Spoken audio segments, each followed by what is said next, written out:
Welcome to 4 Minutes Closer to God. My name is Doug. This time I wanted to talk about being created in the image of God, body, soul, and spirit. So in the beginning, God created heavens and the earth. Really, it was in the beginning, God said E equals mc squared, and with tremendous energy, he was able to create the entire universe. That is so much energy that it's unfathomable for us. But he chose us to be in his image, body, soul, spirit, as Christ was. He placed us in the garden to keep and tend it, watch over the animals, eat the food that's been provided except for the knowledge of the tree of good and evil, to walk through the garden and work with the animals. At first, there was no eating of animals, but that changed after the flood. So we have the atmosphere and the perfect creation that God had placed us in, with these perfect bodies that were able to do and think beyond what we are capable of today. Adam and Eve were magnificent beyond expectation and beyond imagination.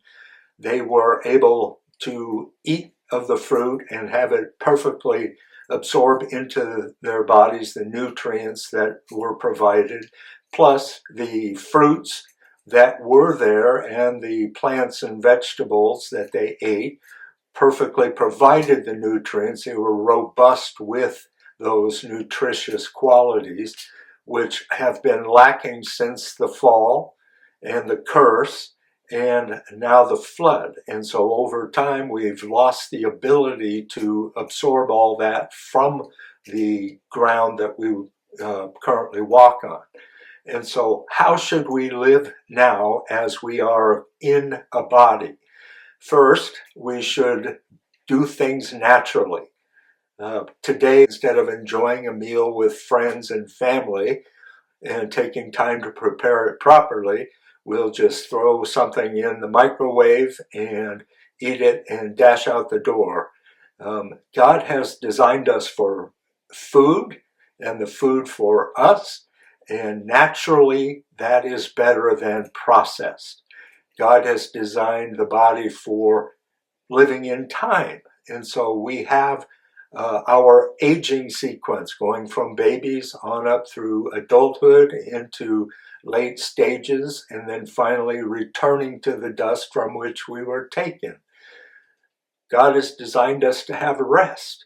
So he worked 7 days, 6 days of creation, and on the seventh day he rested, and that is a pattern for us.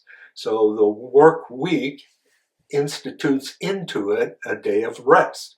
We need to have these rhythms and margins where we can allow our body to recover because of the curse and the fall and the flood that has changed the atmosphere and the geography of our land. Stay grounded, walking and gathering energy from the earth, being in the sun, and being in the sun without sunscreen or sunglasses, at least for a time.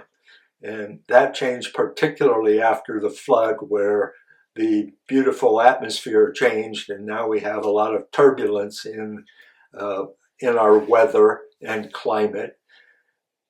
We have a need to share our life with others, living in community. That's part of what God had planned for us. And sharing communal meals, for example, sharing the joys of life and helping one another through the burdens and difficulties. But remember always that we will have a glorified body when time comes for the end, our own passing or the passing of history into the millennial kingdom. We'll have glorified bodies that will allow us to be as Adam and Eve were, with the perfect ability of the body to accomplish what God intended initially. And so this we have to look forward to. And what we also will look forward to is how we should live as a body with a soul into it. And finally, what it means to live with the Spirit. Those are our next videos.